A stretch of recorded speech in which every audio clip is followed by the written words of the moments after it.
안녕하세요. 화요일 비탐성에 나오신 우리 비차 성도님들을 환영하고 축복합니다. 오늘도 좋으신 하나님의 말씀을 함께 공부할 수 있게 되어서 참으로 감사합니다. 기도로 비탐성 시작하도록 하겠습니다. 하나님 감사합니다. 한 치 앞도 알 수 없는 우리의 인생길 가운데 저희에게 하나님의 말씀을 주셔서 우리의 인생의 한 걸음 한 걸음을 또 인도하여 주시니 감사를 드립니다. 오늘도 하나님의 말씀을 쫓아 우리의 인생을 걸어갈 수 있는 우리 모두가 될 수 있도록 주님 도와주옵소서. 감사를 드리며 예수님의 이름으로 기도했습니다. 아멘. 오늘은 고린도후서 6장 3절부터 10절까지의 말씀을 함께 공부하려고 하는데요. 어제 함께 공부했던 1절과 2절 말씀을 복습해 보면 고린도 교회 성도들 가운데 하나님의 은혜를 헛되이 받았던 사람들이 있었는데요.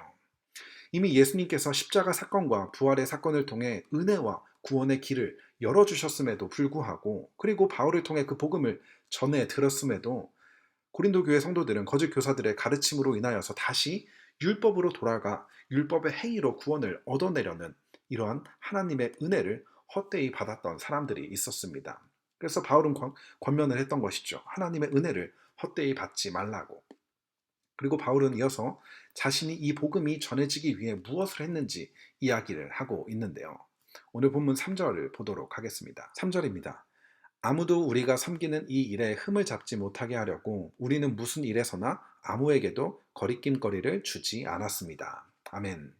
바울은 자신이 섬기는 일, 복음을 통해 하나님과 깨어진 관계를 화해시키는 이 일을 위해서 무엇을 했다고 하죠?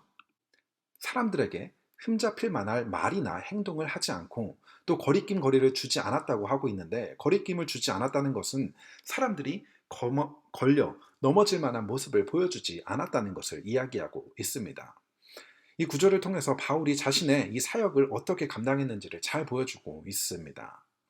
바울은 자신의 여러 가지 인격적인 문제 때문에 혹여나 복음 전파하는 일이 방해받지 않도록 부단히 노력했던 사람이었습니다. 바울에게는 세컨잡이 있었는데 무엇이죠? 바로 텐트를 만드는 텐트 메이커였습니다.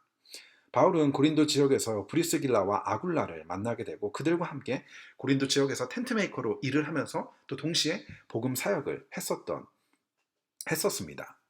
그렇다고 바울이 모든 사역을 자비량으로 한 것은 아니고 바울 역시도 성도들의 헌금을 통해서 사역을 했지만, 유독 고린도 지역에서는 이 텐트 메이커로서의 텐트 메이커로 일을 하면서 사역을 했었습니다. 왜 그랬던 것일까요? 고린도전서 9장 12절을 보게 되면 다른 사람들이 여러분에게 이런 권리를 가졌다면 하물며 우리는 더욱 그러하지 않겠습니까? 그러나 우리는 이런 권리를 쓰지 않았습니다. 우리는 그리스도의 복음을 전하는 일에 지장을 주지 않도록 모든 것을 참습니다. 아멘. 그 당시 대부분의 사도들은 다른 노동을 하지 않고 사역에만 집중하고 또 헌금을 통해서 자신의 생활을 유지했었습니다. 그리고 바울은 이야기하죠. 자신과 바나바 역시도 노동을 하지 않고 헌금을 받아 사역을 할 수 있는 권리가 있었지만 그렇게 하지 않았다고 이야기합니다. 왜죠? 혹여나 노동하지 않는 자신의 모습 때문에 누군가가 걸려 넘어져 복음 전파에 지장이 될 것을 염려하였기 때문에 텐트 메이커로서 열심히 일을 하며 자신의 사역을 감당했었던 것입니다. 바울은 늘 자신의 삶을 돌아보면서 혹시나 자신의 모습 때문에 복음 전파가 걸림돌이 되지는 않은지 늘 조심했었던 사람입니다. 오늘날 복음 전파하는 데 가장 큰 걸림돌은 무엇일까요? 성경이 너무 어려워서? 성경이 믿어지지가 않아서? 그렇지 않죠. 예수님을 믿는다고 이야기하는 그리스도인들의 부도덕적인 모습들, 저와 같은 목회자들의 타락, 이런 것들이 바로 복음 전파의 가장 큰 걸림돌이 되는 것입니다. 예전에 제가 일하면서 만나게 됐던 사람들 중에서도 교회 집사님이나 또 교회 어떤 중직자 분들에게 사기를 당해 교회를 떠나는 사람들도 만나게 되고, 저 역시도 필리핀 선교사님의 집에서 유학을 했지만 자기 자식들에게는 진수성찬이 나오는 식탁과 대조되어 저와 다른 유학생들은 먹을 게 없어서 10kg 정도 강제 다이어트를 당했던 적도 있었습니다. 우리 모두는 이런 그리스도인들의 부끄러운 만행 등을 한 번쯤은 다 들어보기도 하고 실제로 경험하기도 하게 됩니다. 복음은 절대 입술로만 전하는 것이 아니라 우리의 삶의 모습을 통해 전해진다는 것입니다. 그렇기 때문에 우리는 늘 우리의 삶을 돌아봐야 하는 것이죠. 바울은 이 복음 전파를 위해 자신이 누릴 수 있는 권리를 기꺼이 포기했던 사람입니다. 그리고 바울과 마찬가지로 우리 모두도 그리스도의 사절, 누구죠? 하나님 나라의 대표 선수이기 때문에 우리의 삶을 늘 돌아보아야 한다는 것입니다. 그래서 우리의 삶의 모습 때문에 복음 전파에 걸림돌이 되는 것이 아니라 그들이 예수님에게로 더 가까이 갈 수 있는 디딤돌이 될 수 있어야 한다는 것입니다. 그리고 바울은 이어서 자신이 이 복음 사역을 위해 겪었던 일들에 대해서 이야기를 해주는데요. 4절과 5절입니다. 우리는 무슨 일에서나 하나님의 일꾼답게 처신합니다. 우리는 많이 참으면서 환난과 궁핍과 곤경과 매맞음과 옥에 갇힘과 난동과 수고와 잠을 자지 못함과 굶주림을 겪었습니다. 아멘. 바울이 어떤 일을 겪었다고 이야기를 하죠? 환난과 궁핍, 공경과 매맞음, 옥에 갇힘과 난동, 수고와 잠자지 못함과 굶주림을 겪게 되었다라고 이야기를 합니다. 바울은 왜 이런 일들을 겪게 되었던 것이죠? 하나님의 일꾼으로서 하나님의 일을 하다가 겪게 된 일들입니다.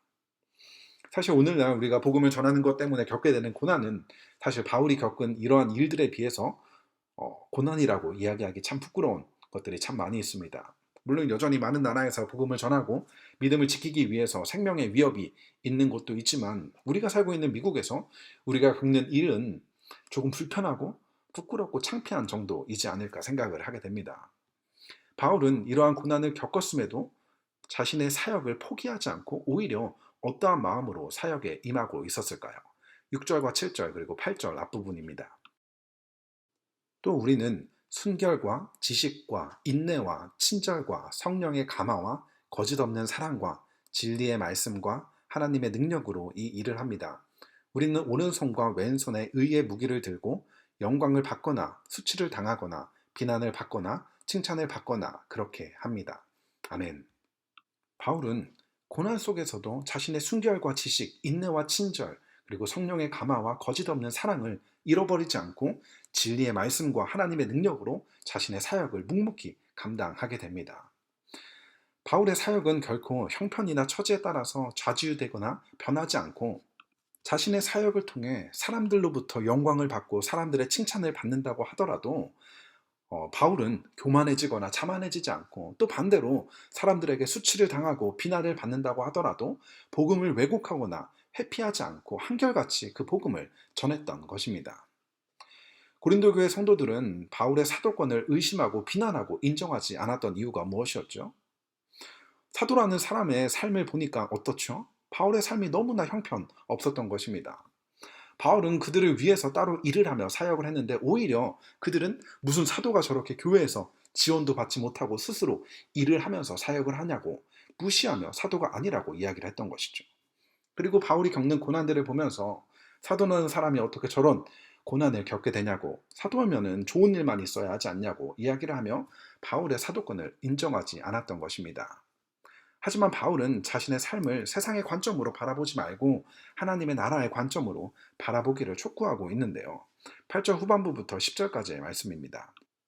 우리는 속이는 사람 같으나 진실하고 이름 없는 사람 같으나 유명하고 죽는 사람 같으나 보십시오 살아 있습니다. 징벌을 받는 사람 같으나 죽임을 당하는 데까지는 이르지 않고 근심하는 사람 같으나 항상 기뻐하고 가난한 사람 같으나 많은 사람을 부요하게 하고 아무것도 가지지 않는 사람 같으나 모든 것을 가진 사람입니다. 아멘. 오늘 구절에서 반복적으로 등장하는 단어가 무엇이죠? 같으나입니다. 바울이 속이는 사람 같으나 이름 없는 사람 같으나 죽는 사람 같으나 징벌을 받는 사람 같으나 근심하는 사람 같으나 가난한 사람 같으나 아무것도 가지지 않는 사람 같으나 그런 것 같아 보이지만 그렇다는 건가요? 아니면 그렇지 않다는 것인가요? 그렇지 않다는 것이죠. 바울이 속이는 사람 같으나 바울은 진리를 전하는 사람이었고 모두가 무시하고 모두가 인정하지 않았지만 하나님께서 바울을 사도로 인정하며 바울을 알아봐 주시고 바울을 인정해 주셨다는 것입니다. 죽음의 위협이 바울은 끊이지 않았고 고난이 끊이지 않았지만 그때마다 하나님께서는 그와 함께 하시며 바울을 보호하시고 지켜 주셨다는 것입니다. 근심 가득한 상황 속에서도 바울은 부활의 영광으로 인하여서 기뻐하고 세상의 물질에는 가난했지만 많은 사람들에게 영적으로 부욕해 하는 사람이 바로 바울이었던 것입니다. 마지막으로 무엇이죠? 바울은 세상 사람들이 쫓는 그 무엇도 가지지 못했다 할지라도 그는 모든 것을 가진 사람이라고 이야기를 합니다. 바울이 가진 모든 것은 무엇이죠? 바로 예수 그리스도입니다. 모든 것을 가져도 예수님이 없다면 우리는 아무것도 가지지 않는 사람이고, 아무것도 없다 하더라도 예수님을 소유했다면, 예수님을 통해 하나님의 자녀가 되었다면, 하나님께서 우리의 아버지이시기 때문에 그분과 함께하는 영원한 생명을 우리가 소유했기 때문에 우리는 모든 것을 가진 사람이라는 것입니다. 우리가 예수님을 따라 살아갈 수 있는 것은 예수님을 따라가는 여정 가운데 우리가 어떠한 보상을 받게 되어서가 아니라 이미 예수님을 받았기 때문에, 자격 없는 우리가 받은 그 사랑과 은혜 때문에 예수님이 걸어가신 그 길을 걸어갈 수 있다는 것입니다. 이미 받은 그 구원의 은혜로 인하여서 오늘도 나의 입술과 나의 삶으로 예수님을 전하며 살아갈 수 있는 우리 모두가 되었으면 좋겠습니다. 기도로 비탐성 마치도록 하겠습니다. 하나님 감사합니다.